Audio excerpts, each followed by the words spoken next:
ஃபேமிலியோட குழந்தைங்களோட போய் என்ஜாய் பண்ணுறதுக்கு திருச்சியில் புதுசாக ஒரு டூரிஸ்ட் ஸ்பாட் ஓப்பன் பண்ணியிருக்காங்க. அதை பற்றி தான் உங்கள்கிட்ட சொல்ல போகிறேன். இந்த வீடியோ மறக்காமல் சேவ் பண்ணி வச்சுக்கோங்க. திருச்சி சரௌண்டிங்கில் உள்ள உங்கள் ஃப்ரெண்ட்ஸுக்கு மறக்காமல் ஷேர் பண்ணுங்கள். இதோட என்ட்ரி ஃபீல்லேருந்து ஓப்பனிங் டைம் எல்லாம் ஷேர் பண்ணுறேன். மறக்காமல் வீடியோ ஃபுல்லாக பாருங்கள்.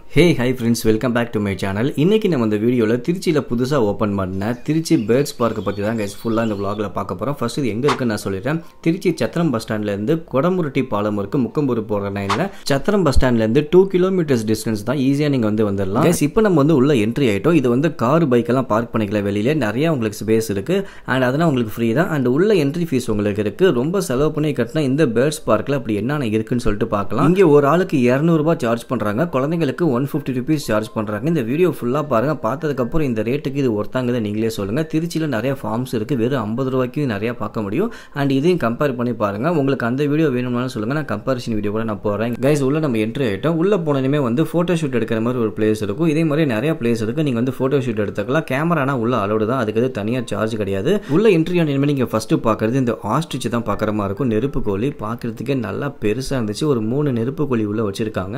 அண்ட் எப்போதுமே வாயை பொழந்தே தான் இருக்குமான்னு தெரியல. இங்கே பாருங்கள், அப்படி தான் இருக்குது. அண்ட் மேலெல்லாம் கொஞ்சம் ரொம்ப அழுக்காக இருக்கிற மாதிரி இருந்துச்சு. பக்கத்தில் கொஞ்சம் ஸ்மெல் அடிக்கிற மாதிரி இருந்துச்சு. நீங்கள் எத்தனை பேர் உள்ளே போய் பார்த்துருக்கீங்க? உங்களுக்கு அப்படி தான் இருந்துச்சுன்னா மறக்காமல் கமெண்ட்ஸில் சொல்லுங்கள்.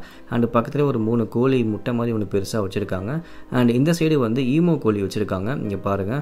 ஸோ இதுக்கிட்டையுமே கொஞ்சம் ஸ்மெல் அடிக்கிற மாதிரி தான் இருந்துச்சு. இதில் ஒரு 3 ஈமோ கோழி வச்சுருக்காங்க. நல்லா ஸ்பேசியஸாக நல்லா மெயின்டைன் பண்ணுறாங்க. கடைசி வரைக்கும் இப்படியே இருந்தால் பெட்டராக இருக்கும். அண்ட் இதுக்கப்புறம் புறா வகைகள்னு சொல்லிட்டு புறாவில் என்னென்ன வெரைட்டி இருக்குது, அது எந்த நாட்டிலேருந்து வர வச்ச புறா அப்படின்னு சொல்லிட்டு டீட்டெயிலாக அந்த புறாக்கு கீழே டீட்டெயில்ஸ் கொடுத்துருப்பாங்க. நீங்கள் அதை ஒன்று ஒன்றா பார்த்துக்கலாம். நான் முக்கியமான ஒரு சில புறா மட்டும் நான் காமிக்கிற இன்ட்ரெஸ்டிங்காக அந்த இதில் ஃபஸ்ட்டு பார்த்தீங்கன்னா இந்த சுருள் ரெக்கைன்னு சொல்லி இங்கே ஒன்று போட்டிருக்காங்க. அந்த ரெக்கையெல்லாம் சுருளாக இருக்கும்னு போட்டிருக்காங்க. இங்கே பாருங்கள், அது மாதிரி தான் இருக்குது.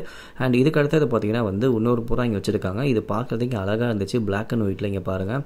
ஸோ இந்த மாதிரி நிறையா நீங்கள் பார்க்க முடியும். நிறையா நீங்கள் ஜூ அனிமல்ஸ் மாதிரி இருக்குன்னு நினச்சி வராதிங்க. அந்த மாதிரி இங்கே கிடையாது. இங்கே பாருங்கள், இது மூஞ்சி ஃபுல்லாக முடியாக இருக்குன்னு போட்டிருக்காங்க. அதே மாதிரி தான் இருக்குது. இங்கே பாருங்கள், மூஞ்சே தெரியல, அவ்வளோ முடி இருக்குது இந்த புறாக்கு. அடுத்ததாக கன்னியா ஸ்திரீ புறான்னு சொல்லி இங்கே ஒன்று இருக்குது. நன்னு சொல்லி. நன்னுனா நார்மலாக கல்யாணம் ஆகாத இருக்கிறவங்கள தான் நன்னுன்னு சொல்லுவாங்க. இதுக்கு ஏன் அந்த பேர் வச்சுருக்காங்கன்னு எனக்கு சத்தியமாக தெரியல. உங்களுக்கு தெரிஞ்சிச்சுன்னா கமெண்ட்ஸில் சொல்லுங்கள். கைஸ் இது பார்த்தீங்கன்னா கிங்குன்னு போட்டிருக்கு. இது யூஎஸ்லேருந்து வந்த புறாவாக பார்க்குறதுக்கே கிங்கு மாதிரி தான் இருக்குது. எவ்வளோ பல்கியாக பெருசாக இருக்குது பாருங்கள். செம பெருசாக இருக்குது.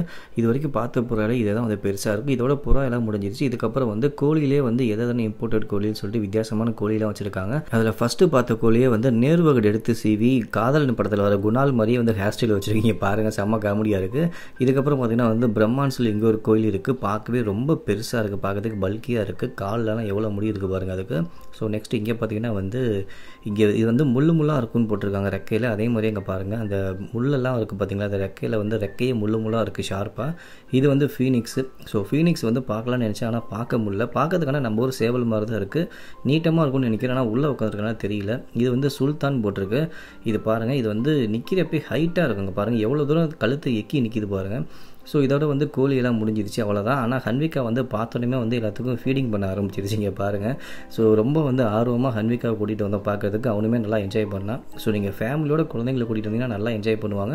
இதுக்கப்புறம் பார்த்தீங்கன்னா ஒரு சில டக்கு, அதாவது வாத்து வகைகளில் ஒரு சில வாத்தெல்லாம் வித்தியாசமாக வச்சுருப்பாங்க. கருப்பு கலர் வாத்தெல்லாம் இங்கே நான் பார்த்துருந்தேன். இங்கே பாருங்கள், இது க்யூட்டாக எல்லாம் வரிசையாக உட்காந்து தண்ணி குடிச்சிட்டு இருக்கு. அண்ட் இதுக்கப்புறம் பார்த்தீங்கன்னா ரேபிட் முயல் நிறையா ஒரு பெரிய ஒரு ஸ்பேஸில் வச்சுருக்காங்க. ஹன்விகா பார்த்தோன்னே செம்ம ஆர்வமாக விளையாட ஆரம்பிச்சிட்டாங்க. நம்மள்ட்ட ஃபுட்டு கொடுப்பாங்க, நம்மளே ஃபீடிங் பண்ணலாம். அதே மாதிரி உள்ளே ஒரு சில பறவைகளுக்கும் நம்ம ஃபீடிங் பண்ண முடியும். ஸோ நல்லா ஜாலியாக நீங்கள் ஃபேமிலியோட என்ஜாய் பண்ணுறதுக்கு ஒரு பக்காவான ஸ்பாட்டு தான் இது. இங்கே பாருங்கள். ஸோ இந்த மரத்தடி நிழலில் தான் எல்லாம் உட்காந்துருக்கு. ரொம்ப வெயிலில் தாங்க முடியல உள்ள இருக்குது. ரொம்ப ஜாலியாக க்யூட்டாக விளையாண்டு இருந்துச்சு எல்லாமே. இது இல்லாமல் ஒன்று இம்போர்ட் பண்ண ஒரு சில முயலும் இங்கே வச்சுருக்காங்க. இங்கே பாருங்கள், ஒரு 4-5 வெரைட்டியில் வச்சுருக்காங்க. இது பார்த்தீங்கன்னா கிங்குன்னு போட்டிருக்காங்க. சாரி, லயன் ஹெட்டுன்னு போட்டிருக்காங்க. லைன் மாதிரி இருக்குன்னு சொல்லி போட்டிருக்காங்க. அண்ட் இங்கேயே உங்களுக்கு கெஃபேயும் இருக்குது. ஆனால் இப்போ க்ளோஸில் இருக்குது, என்னன்னு தெரியல. அண்ட் இது பார்த்தீங்கன்னா ஹேச்சிங் ப்ராசஸ் நடக்கிற இடம். ஸோ ஸ்டார்டிங்கில் ஒரு முட்டை எப்படி அடக்காத்து இவங்களே பண்ணுறாங்க இன்குபேட்டரில் அப்படின்னு சொல்லி ஒரு டைப்லேயும் இன்குபேட்டர் எப்படி ப்ராசஸ் பண்ணுறோன்னு சொல்லி வச்சுருக்காங்க. பார்க்கவே இன்ட்ரெஸ்டிங்காக இருந்துச்சுங்க பாருங்கள். இது குஞ்சு பொரிச்சிருச்சு. முட்டையிலேருந்து குஞ்சு வந்துருச்சு. அங்கே பாருங்கள், ஒரு முட்டை ஓப்பன் ஆகிட்டு இருக்கு லைட்டாக. இதுக்கு அடுத்ததாக பார்த்தீங்கன்னா இது இப்போ புதுசாக பிறந்த கோழி குஞ்சுன்னு போட்டிருக்காங்க. இதுக்கப்புறம் இது பார்த்தீங்கன்னா ஒரு 1 வீக் ஆன கோழி குஞ்சுன்னு போட்டிருக்காங்க. அண்ட் இது பார்த்தீங்கன்னா இன்னும் கொஞ்சம் நாள் ஆன கோழி குஞ்சு. இதே மாதிரியே ஃபுல் ப்ராசஸிங் போட்டிருக்காங்க. ஸோ ஹேச்சிங் ப்ராசஸ் நீங்கள் பார்க்கலாம். அடுத்ததாக இக்வானால ஒரு சில வெரைட்டி வச்சுருக்காங்க. Green colour and brown colour இருக்குது. பக்கத்துலேயே ஒன்று தொங்கிக்கிட்டு இருக்கீங்க பாருங்கள். அண்ட் இதுக்கப்புறம் ஃபுல்லாக வந்து எக்ஸாட்டிக் அனிமல்ஸ் வந்து ஒரு சில ஐட்டம்ஸ்லாம் இருக்குது. நிறையா பார்த்திங்கன்னா வந்து வச்சுருக்காங்க. பார்க்க க்யூட்டாக இருந்துச்சு. ஒன்று ஒன்றா காமிக்கிறேன் பாருங்கள்.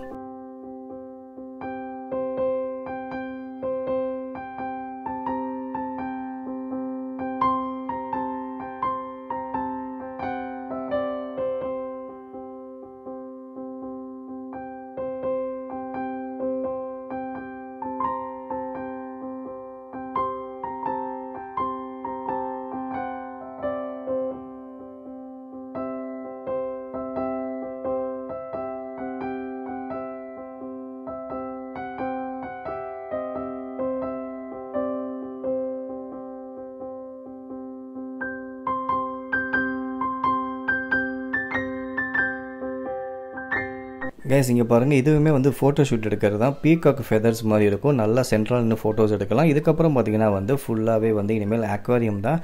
நிறையா ஃபிஷ் எல்லாம் வச்சுருக்காங்க. ஜெல்லி ஃபிஷ்லேருந்து ஷார்க்கு இது மாதிரி ஏகப்பட்டது இருக்குது. ஒன்று ஒன்றா காமிக்கிறேன், அப்படியே பாருங்கள்.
கைஸ் இதெல்லாம் பார்த்து முடிச்சதுக்கப்புறம் அடுத்தது வந்து மருதம், முல்லை, நெய்தல்னு சொல்லிட்டு அந்தந்த இடத்துல எப்படி இருக்குமோ அதை அப்படியே வந்து செட்டப் பண்ணி வச்சுருப்பாங்க. இதுக்குள்ளே போகணும்னா நீங்கள் வந்து கை காலெல்லாம் வந்து வாஷ் பண்ணிட்டு தான் உள்ளே போகிற மாதிரி இருக்கும். இங்கே வந்து உங்கள் டிக்கெட் வச்சுக்கோங்க கேட்பாங்க. அண்ட் உள்ளே உங்களுக்கு வந்து ஃபீடிங் பண்ணுறதுக்கு வந்து ஃபுட்டு கொடுப்பாங்க. இங்கே உள்ள பறவைகளுக்கு எல்லாத்துக்கும் நம்ம வந்து ஃபீடிங் பண்ணலாம். ஸோ வந்து எல்லாம் உள்ளே போகணுமே உங்களுக்கு தேடி ஓடி வரும். ஸோ மறக்காமல் ஃபுட்டை கையில் வச்சுக்கோங்க. இது ஒரு பெரிய ஒரு கூண்டுக்குள்ளே தான் நம்மளை வந்து உள்ளே போக சொல்லுவாங்க. இங்கே பாருங்கள். ஸோ நான் போனதுமே வந்து நான் ஒரு கிளியை பிடிச்சிட்டேன். அது கடைசி வரைக்கும் என் கூட ட்ராவல் பண்ணிச்சு. அது தீர்ற வரைக்குமே என் கூட வந்துக்கிட்டே இருந்துச்சு. இங்கே ஒரு பெருசாக இருக்குது பார்த்தீங்களா, இந்த ஒரு கிளி, இது வந்து என் கையில் உட்காந்துக்கிடுச்சு. இது போகவே இல்லை. இதுவுமே ஃபுட்டை தின்னுட்டு தான் போவேன்னு சொல்லிட்டு உட்காந்துருச்சு. ஆனால் அதை கையில் வச்சிருக்க முடியல. அந்த நெகலாம் ரொம்ப கையில் ஷார்ப்பாக இருந்துச்சு. கையில் பிடிக்க முடியல. இந்த ஒரு கிளி மட்டும் என் கூட கடைசி வரைக்கும் ட்ராவல் பண்ணி என் கையில் உள்ள ஃபுட்டை ஃபுல்லாக காலி பண்ணுற வரைக்கும் நீ விடவே இல்லை. நல்லா இருந்துச்சு. அண்ட் இதே மாதிரி நிறைய உள்ளே பார்த்தீங்கன்னா வந்து ஃபோட்டோ ஷூட் எடுத்துக்கலாம். பின்னாடி ஒரு வாட்டர் ஃபால் இருக்கும். நீங்கள் இங்கே கூட ஃபோட்டோ ஷூட் எடுத்துக்கலாம். கீழே ஒரு முதல்ல மாதிரி செட்டப் பண்ணி வச்சுருக்காங்க. இங்கேயே எடுத்துக்க முடியும். அண்ட் நிறையா வந்து உங்களுக்கு ஃபோட்டோ ஷூட் பிளேஸிங் வந்து வச்சுருக்காங்க. நீங்கள் வந்து ஒரு ஃபேமிலியோட வரீங்கன்னா நல்லா என்ஜாய் பண்ணிட்டு ஃபோட்டோ ஷூட்லேருந்து எல்லாமே எடுத்துக்க முடியும். இங்கே பாருங்கள், இது ஒரு பிளேஸ் வந்து செட்டப் பண்ணி வச்சுருக்காங்க. கைஸ் இப்போ வந்து நம்ம எல்லாமே வந்து பார்த்து முடிச்சிட்டோம், அவ்வளோதான். இதுக்கப்புறம் கடைசியாக உங்களுக்கு வந்து சில்ட்ரன்ஸ் பிளே கிரவுண்ட் இருக்கும். அதுக்கு ஆப்போசிட்டில் வந்து கேஃபெட்டேரியா, விஆர் கேமிங்ஸ்ன்னு சொல்லிட்டு ஒரு சில ஆக்டிவிட்டிஸ் வச்சுருக்காங்க. பட் ஆனால் வந்து எதுவும் இன்னும் வந்து ப்ராப்பராக ஆக்டிவில் இல்லை. ஆனால் கேஃபெட்டேரியா இருக்குது. ஒரு சில கேம்ஸ் மட்டும் உள்ள அவைலபிளாக இருக்கும். கைஸ் இங்கே பாருங்கள், கேஃபெட்டேரியானா வந்து நீட்டாக மெயின்டைன் பண்ணுறாங்க. ஆனால் எவ்வளோ காஸ்ட்டுன்னு தெரியல. அண்ட் மேலே உங்களுக்கு வந்து கேம்ஸோட ப்ரைஸ் லிஸ்ட்லாம் போட்டிருப்பாங்க. செக் பண்ணி பார்த்துக்கோங்க. ஓகே கைஸ், இந்த திருச்சி பேர்ட்ஸ் பார்க்கில் உள்ள எல்லாமே உங்கள்கிட்ட நான் ஷேர் பண்ணிட்டேன். கண்டிப்பாக இந்த வீடியோ உங்களுக்கு யூஸ்ஃபுல்லாக இருக்கும்னு நினைக்கிறேன். நீங்கள் திருச்சி சரௌண்டிங்கில் இருக்கீங்க அப்படின்னா உங்களுக்கு ஒரு பெஸ்ட்டு ஒரு டூரிஸ்ட் ஸ்பாட்டு தான் இது. இதோட டிக்கெட் ப்ரைஸ் எல்லாமே நான் கீழே டிஸ்கிரிப்ஷனில் மென்ஷன் பண்ணுறேன். மறக்காமல் செக் பண்ணி பார்த்துக்கோங்க. இந்த வீடியோ உங்களுக்கு பிடிச்சிருந்துச்சுன்னா மறக்காமல் லைக் பண்ணுங்கள். அண்ட் உங்களோட ஃப்ரெண்ட்ஸ் திருச்சி சரௌண்டிங்கில் இருக்காங்கன்னா அவங்களுக்கு இந்த வீடியோ ஷேர் பண்ணுங்கள். அண்ட் மறக்காமல் நம்ம சேனலை சப்ஸ்கிரைப் பண்ணி வச்சுக்கோங்க. நம்ம நெக்ஸ்ட் வேறு ஒரு வீடியோவில் பார்க்கலாம். பாய்.